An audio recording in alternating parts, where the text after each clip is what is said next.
Question number 10 देखो, why is respiration considered an exothermic reaction, explain. यानी respiration को exothermic reaction क्यों बोला जाता है। तो आंसर देखो, we need energy for our survival. यानी कि हमें सर्वाइवल के लिए यानी जिंदा रहने के लिए हमें किस चीज़ की ज़रूरत होती है, एनर्जी की ज़रूरत होती है। We get this energy from food, और ये एनर्जी हमें किससे मिलती है, फूड से यानी कि भोजन से। During digestion food breaks into fine particle, यानी खाना खाने के बाद क्या होता है, स्टमक के अंदर डाइजेशन, और डाइजेशन के अंदर जो फूड होता है वो छोटे छोटे पार्टिकल्स में ब्रेक डाउन हो जाता है, छोटे छोटे पार्टिकल्स में टूट जाता है। For example, there is carbohydrate in rice, potato and bread. Rice, potato और ब्रेड के अंदर क्या चीज़ मौजूद होती है, carbohydrate. This carbohydrate breaks down in glucose, और ये कार्बोहाइड्रेट किसके अंदर टूट जाता है, ग्लूकोज के अंदर। This glucose react with oxygen, और जो ये ग्लूकोज प्रोड्यूस हुई है ये ऑक्सीजन के साथ रिएक्ट करती है। Which is present in our body, तो ऑक्सीजन तो हमारी बॉडी के अंदर प्रेजेंट होती है। कहाँ से आती है हमारी बॉडी के अंदर ऑक्सीजन, रेस्पिरेशन प्रोसेस से, यानी जो हम सांस लेते हैं उससे बॉडी के अंदर ऑक्सीजन जाती है, और ये ऑक्सीजन ग्लूकोज के साथ रिएक्ट करके हमें क्या देती है, टू गिव अस एनर्जी, हमें एनर्जी प्रोवाइड करती है। तो इसमें क्या देखा, सबसे पहले तो हमें सर्वाइवल के लिए एनर्जी की नीड होती है, और एनर्जी हमें कहाँ से मिलती है, फूड से हम एनर्जी गेट करते हैं। और डाइजेशन के दौरान क्या होता है, जो फूड होता है वो फाइन पार्टिकल्स में ब्रेक डाउन हो जाता है, यानी छोटे छोटे पार्टिकल्स के अंदर टूट जाता है। राइस, पोटैटो, ब्रेड के अंदर क्या होता है, कार्बोहाइड्रेट। तो कार्बोहाइड्रेट जब ब्रेक डाउन होगा तो क्या बनता है, ग्लूकोज, और ग्लूकोज फिर क्या करेगी, जो बॉडी के अंदर ऑक्सीजन होती है उससे रिएक्ट करके हमें एनर्जी देती है। देखो आगे इस क्वेश्चन में क्या लिखेंगे, since energy is released in the whole process so it is an exothermic reaction. तो देखो पीछे हमने क्या देखा कि ग्लूकोज ऑक्सीजन से रिएक्ट करके क्या प्रोवाइड करती है, एनर्जी।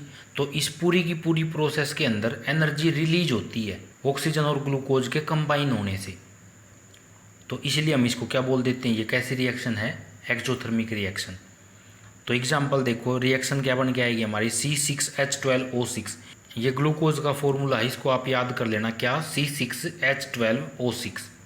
ये ऑक्सीजन के साथ कंबाइन करती है O2। ये जो 6 लगाया ना ये आप बाद में करना, जब आप बैलेंस करोगे उसके बाद लगाना है ये। तो क्या बन के आएगा, देखो कार्बन और ऑक्सीजन कंबाइन होके बनाएंगे कार्बन डाइऑक्साइड, और हाइड्रोजन और ऑक्सीजन से क्या बनेगा, वाटर।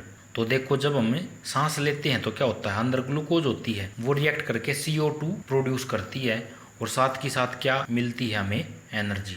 क्वेश्चन नंबर 11 देखो क्या है, why are decomposition reactions called the opposite of combination reaction. यानी डीकम्पोजिशन रिएक्शन को कम्बिनेशन रिएक्शन का उल्टा क्यों बोला जाता है। Write equations for these reactions, इनके लिए हमें इक्वेशन लिख के दिखानी है। तो पहले बताएंगे हम कम्बिनेशन रिएक्शन क्या होता है, फिर डीकम्पोजिशन रिएक्शन के बारे में बताना है। तो जो ये आप टाइप करोगे ना 4 टाइप्स ऑफ रिएक्शंस, उसी के अंदर आती है हमारी कम्बिनेशन रिएक्शन और डीकम्पोजिशन रिएक्शन।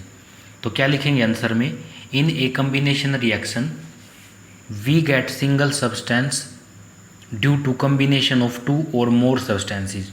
देखो नाम से ही क्लियर है, कम्बिनेशन का मतलब क्या है, 2 या 2 से ज़्यादा सब्सटेंस कंबाइन करते हैं और क्या बनाते हैं, सिंगल सब्सटेंस बना देते हैं।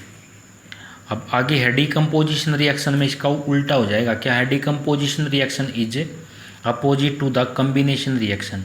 क्वेश्चन में पूछा था कि क्यों है ऐसा, तो क्या रीजन है, because in this reaction a single substance breaks into 2 और मोर सब्सटेंसेस।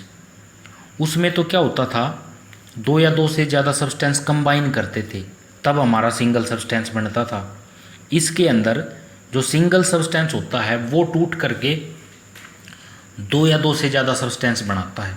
एग्जाम्पल से आपको क्लियर हो जाएगा। देखो एग्जाम्पल क्या है, एग्जाम्पल ऑफ कम्बिनेशन रिएक्शन। सबसे पहला एग्जाम्पल है कि मैग्नीशियम जब ऑक्सीजन के साथ रिएक्ट करता है तो क्या बनाता है, मैग्नीशियम ऑक्साइड यानी कि MgO। ये MgO कैसे बन के आया है ये हमें प्रीवियस वीडियोज़ में डिस्कस कर चुके हैं। देखो यहाँ पे 2 सब्सटेंस हैं, कंबाइन होके क्या बनाया, सिंगल सब्सटेंस। तो तो ये क्या हो जाएगा, कम्बिनेशन रिएक्शन। ऐसे ही CaO प्लस में H2O, CaO बताओ क्या होता है, कैल्शियम ऑक्साइड। और क्विक लाइम क्यों लिखा, कैल्शियम ऑक्साइड का कॉमन नेम होता है क्विक लाइम। तो ये वेरी इंपॉर्टेंट है, कॉमन नेम दोनों के दोनों याद रखने, एक तो आपको कैल्शियम ऑक्साइड का और एक ये कैल्शियम हाइड्रोक्साइड का। ये कैल्शियम ऑक्साइड है, ये कैल्शियम हाइड्रोक्साइड है। कैल्शियम हाइड्रोक्साइड का कॉमन नेम होता है हमारा स्लैक्ड लाइम। तो क्विक लाइम वाटर के साथ रिएक्ट करके क्या बनाता है, स्लैक्ड लाइम बनाता है। Examples of decomposition reaction, decomposition reaction के एग्जाम्पल में क्या लिखोगे, H2O को जब हमें इलेक्ट्रोलाइसिस करते हैं, इलेक्ट्रोलाइसिस का मतलब है कि पानी के अंदर से जब करंट पास करवाया जाता है तो दो गैस प्रोड्यूस होती, कौन कौन सी, H2 प्लस में O2। और ये पीछे क्वेश्चन भी पढ़ा था हमने कि जो H2 होती है वो डबल अमाउंट में प्रोड्यूस होती है ऑक्सीजन के कंपैरिजन में। तो पहला एग्जांपल तो क्या, ये सिंगल सब्सटेंस है, ब्रेक डाउन होकर किस में टूटा, ये H2 प्लस में O2। सेकेंड एग्जांपल है CaCO3 यानी कैल्शियम कार्बोनेट। जब इसको हीट किया जाता है तो क्या बनेगा, कैल्शियम ऑक्साइड यानी क्विक लाइम और कार्बन डाइऑक्साइड गैस निकलेगी। देखो यहाँ से क्या करना आपने, CO3 है ना ये, इसके अंदर से CO2 बाहर निकल जाएगी, CO2 गैस। तो कितनी ऑक्सीजन बचेगी यहाँ पे, सिर्फ 1। तो कैल्शियम के साथ रिएक्ट करके वो क्या बन जाएगा, CaO कैल्शियम ऑक्साइड।